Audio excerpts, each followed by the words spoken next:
stealthy.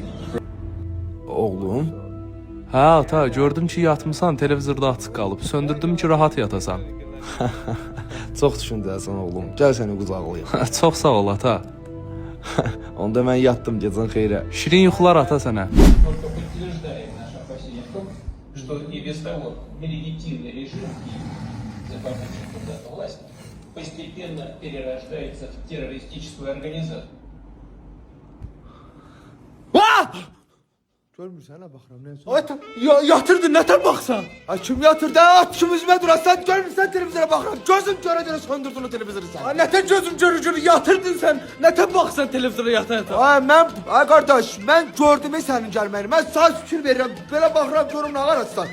Girdin o qapıdan müştümü gəldin söndürdün o televizoru. Deməşəm baxam. O qapıdan girmədin, pilləkəndən düşmüşəm mən. Xoruldu yuxarı qədər gəlir. Hani Putin hani indi? Ana Putin. Putin!